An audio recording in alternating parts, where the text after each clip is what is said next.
శ్రీ గురుభ్యో నమ. శ్రీ మహాగణాధిపతి నమ. శ్రీ మహాసరస్వత్యై నమ. ఓం శ్రీమాత్రి నమ.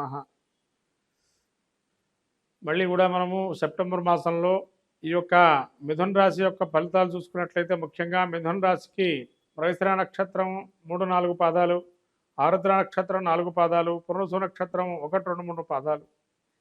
ఈ యొక్క గ్రహ సంచారం చూస్తే మిథున రాశికి జన్మంలో కుజుడు, అట్లాగే ఈ యొక్క బుధుడు 6వ తారీఖు వరకు ద్వితీయ స్థానం, తర్వాత తృతీయ స్థానం ముందు, అట్లాగే రవి 17వ తారీఖు నుంచి 3వ స్థానం సంచారము, శుక్రుడు కేతువు 4వ స్థానం సంచారము, అష్టమంలో ఈ యొక్క వక్రగతైన శని యొక్క వీక్షణ, అట్లానే రాహు 10వ స్థాన సంచారము, గురుడు 12వ స్థాన సంచారము. ఈ యొక్క సంచారాన్ని చూసుకున్నట్లయితే పూర్తిగా చంద్రుడి యొక్క స్థితి చూసినట్లయితే రాబోయేటువంటి అమావాస్య తర్వాత చంద్రుడు కూడా అనుకూలంగా వ్యవహరిస్తున్నాడు ఈ యొక్క మిథున రాశి వారికి.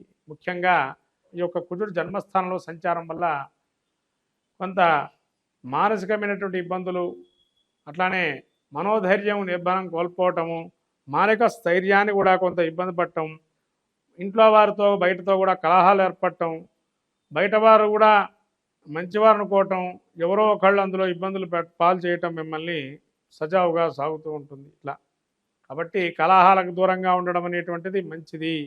తర్వాత ఈ బుధుడు 4వ స్థాన సంచారం వల్ల, 3వ స్థాన సంచారం వల్ల కొంత ప్రమాద యోగాలు, కొంత ప్రయాణం చేసేటప్పుడు జాగ్రత్తగా ఉండడం అనేది చాలా చెప్పడం సూచన.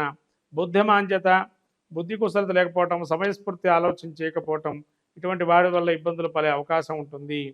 17వ తారీఖు నుంచి రవి యొక్క సంచారం 3లో ఉండడం వల్ల అన్నింటా విజయము, మనోవ్యాఖ్యలతో ఏదైతే ఉంటారో మానసికంగా కూడా చాలా ఉల్లాస వాతావరణం ఏర్పడుతుంది. ఈ యొక్క రవి తృతీయ స్థాన సంచారం వల్ల మీ సోదరిమణులతో కానీ, మీ యొక్క తోబుట్టువులు కానీ, మీ యొక్క ఉండేటువంటి స్వభావంలో ఉండేటువంటి స్నేహిత వర్గం కానీ అద్భుతంగా మీకు రాణింపు అనేది ఉంది. వాళ్ళందరూ మీకు సహకరించడం, ప్రతి విషయంలో మీ వెనకాల ఉండడం, ముందుకు నడిపించడం, ఇది చెప్పదగినటువంటి చాలా మంచి విషయము. అట్లానే ఈ యొక్క శుక్రుడు 4వ స్థాన సంచారం వల్ల అందరి వల్ల సౌఖ్యాలు సుఖాలు పొందుతారు. స్త్రీ సౌఖ్యము, వాహనాలు కొనుగోలు చేసే విషయంలో కూడా అద్భుతమైనటువంటి చాలా మంచి ఫలితాలు గోచరిస్తున్నాయి. వాహనాలు కొత్తగా కొనేవాడు ఎవరైనా కూడా వాహనాన్ని కూడా కొనుగోలు చేసే అవకాశంగా ఉంది. అట్లానే ఈ యొక్క గురువు సంచారం చూస్తే 12వ స్థానంలో ఉండడం వల్ల ఇప్పటివరకు పదవి చాలా అద్భుతంగా రాణించారు, కానీ కొంతవరకు ఆ పదవుల్లో కొన్ని గండాలు ఏర్పడే అవకాశం ఉంటుంది. ఏదైనా ఒక ప్రయాణం చేయడానికి వెళ్తే అది వృధా సంచారంగా మారుతుంది.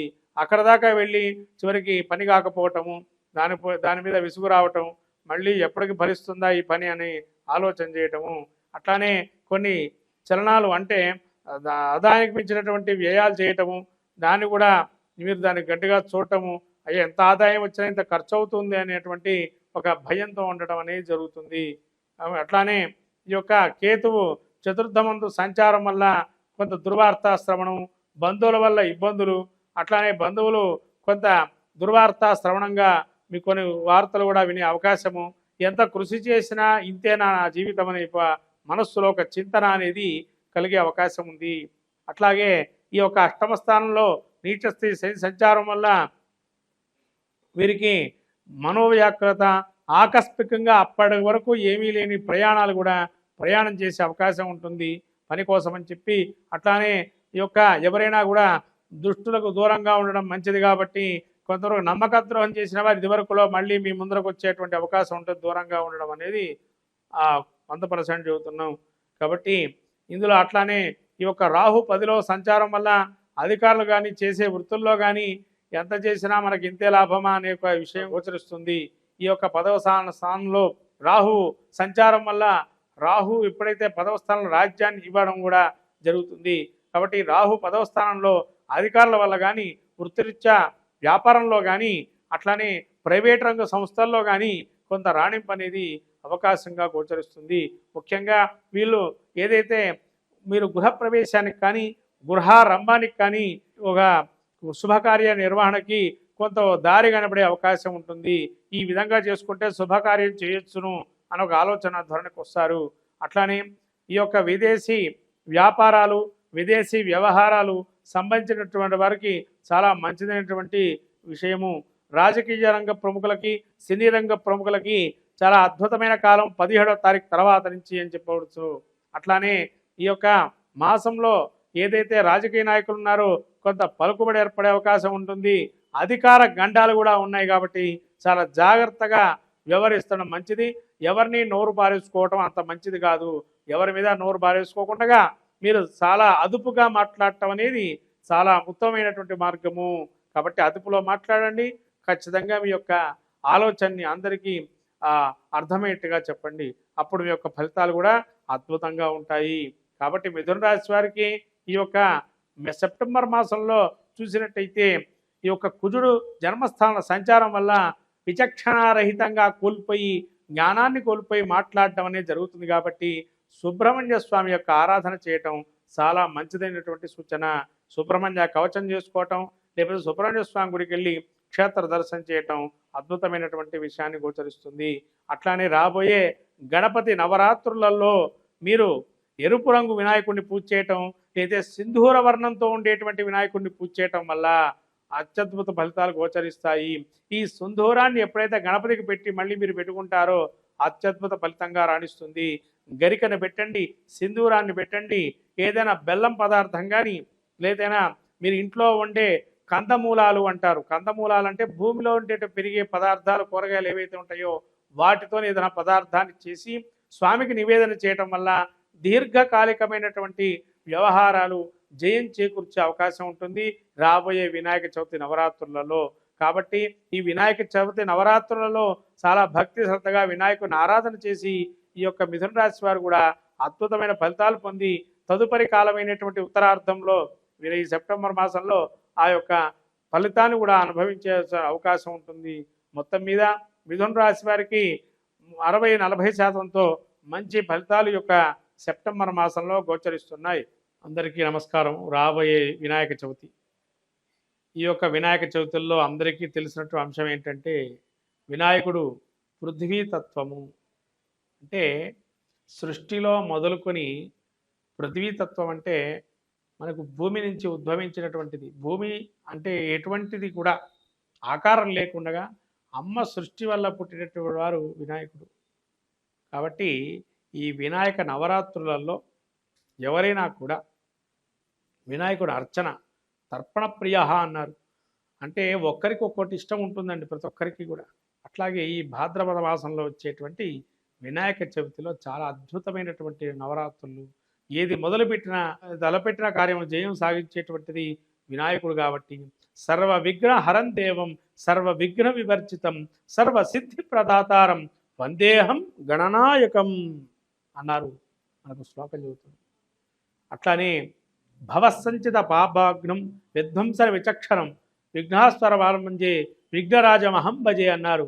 భవిష్యత్తు వర్తమానాన్ని అన్నీ తెలిపేది విఘ్ననాయకుడే. పురాణాలు ఇతిహాసాలు రాసింది మహాభారతాన్ని కూడా వినాయకుడి స్వరూపంలో వ్యాసుల వారు అక్కడ మానాలో మనకి ఆ గుహలో కూర్చోబెట్టి వినాయకుడితో అన్ని కూడా పురాణాలు మహాభారతాన్ని రాయించారు. అంతటి ఆ యొక్క గణపతి యొక్క నవరాత్రులలో అంతటి విధ్వాసార విచక్షణం ఎటువంటి విఘ్నాలైనా అన్నీ ధ్వంసించగల శక్తి సామర్థ్యం ఉన్నవాడు వినాయకుడు ఒక్కడే. భవసంచిత పాపాగ్నం అంటే భవిష్యత్తులో కానీ సంచిత వర్తమానంలో కానీ భూతం అంటే పోయినటువంటి కాలంలో ఉన్నటువంటి దోషాలు ఏవైతే మనం తెలుసో తెలియకో చేస్తున్నామో దాన్ని అంతటా పటాపంచలు చేసి మళ్ళీ మనకు మంచి అపూర్వమైనటువంటి ఫలితాన్ని ఇచ్చేది ఈ వినాయకుడి యొక్క అనుగ్రహమే. అందుకనే స్వామివారికి వరసిద్ధి వినాయకుడని, సిద్ధి బుద్ధి సమేత వరసిద్ధి వినాయకుడని కూడా పేరుగాంచాడు ఇక్కడ. అంటే ఇక్కడ ఏమండి వారు మరి వివాహం జరిగిందా, మనకు వివాహం జరగలేదు కదా అని అనుకుంటాం. వినాయకుడికి వివాహం జరిగిందా లేదా అనేది పక్కన పెట్టండి, మనకు అనవసరమైన చర్చ కాదు. ఇక్కడ ఏంటి అవసరమైన చర్చ ఏంటంటే వినాయకుడు అనుగ్రహం కలిగితే మనకేం కలుగుతుంది అంటే సిద్ధి బుద్ధి. అమ్మవార్లు ఎవరంటే ఆయన ఒకరోజు వినాయకుడట పార్వతీ పరమేశ్వరుడు చెప్పాట, విఘ్నాధిపత్యం నాకు ఇచ్చారు కదండి నాన్న, నేను వెళ్ళి తపస్సు చేసుకుంటాను అన్నట పరమేశ్వరుడితో వినాయకుడు. సరే అని చెప్పి పంపించేశారు. వినాయకుడు తపస్సు చేసుకుంటూ వెళ్ళాడు. ఎప్పుడైతే వెళ్ళాడో వినాయకుడు ఫస్ట్ దేన్ని చేపట్టాడు అంటే బుద్ధి కుశలత ఎక్కడ చేపట్టాడంటే ఎక్కడైతే పార్వతీ పరమేశ్వరులకు ప్రదక్షిణం చేశాడో అక్కడ బుద్ధిని చేపట్టాడు.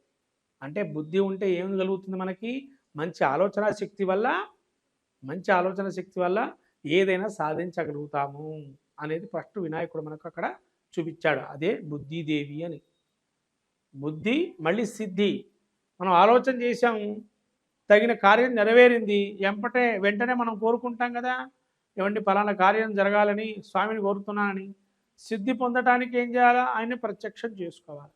అంటే కార్యం అయిపోయింది అని అంటే ఏమైనా సిద్ధించినట్టే కదా, అది సిద్ధిదేవి. కాబట్టి సిద్ధి బుద్ధి సమేత వరసిద్ధి వినాయకుడుగా ఈ నవరాత్రులలో, ఏదైతే జరుగుతున్న నవరాత్రులలో, ఈ యొక్క స్వామికి జరిగినటువంటి నవరాత్రులలో ఎంత శక్తి అయితే అంత శక్తి మేరకు మనం పూజ చేసుకున్నట్లయితే, అర్చన చేసిన, దానం ధర్మం నైవేద్యం ఏదైనా కూడా స్వామి అనుగ్రహం కలిగి అన్ని కార్యాలు సిద్ధిస్తాయి. ఎందుకంటే ద్వాదశి రాశి ఫలితాల్లో కూడా ఈ వినాయక చవితి గురించి మనం చెప్పుకోదగిన సూచన ఉంది. కాబట్టి ద్వాదశ రాశి ఫలితాల్లో వినాయకుడి యొక్క అనుగ్రహాన్ని కూడా పొంది అందరూ ఈ యొక్క సర్వజన మానవాళి కోటికి సర్వసిద్ధిలు పొందించేటువంటిది, సర్వ కార్యాలు నెరవేర్చేటువంటిది, సర్వ విఘ్నాలు హరింపజేసేటువంటిది, సర్వ కార్యాలు శుభకార్యాలు పరంపరగా ఉండేటువంటిది.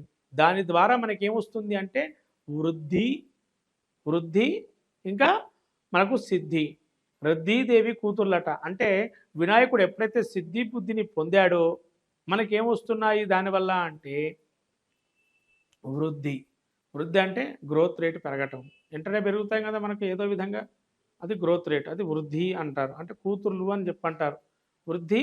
ఇంకొకటేమో రిద్ధి అంటే ఏంటంటే సకల కార్యములందు కూడా అరిష్టాలు తొలగింపజేసేది వృద్ధి. అందుకనే మీరు సంతోషి మాత గురించి తెలుసుకున్నట్లయితే ఇవన్నీ కూడా అందులో ఉంటాయి.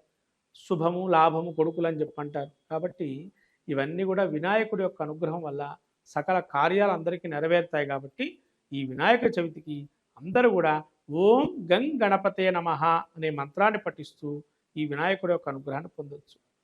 ఇది చాలండి. గకార గణపతి వినాయకుడిని చేస్తే ఆయన గకార గణపతి అంటారు. ఈ గకార గణపతి ఎంత జపం చేస్తే స్వామి శీఘ్రంగా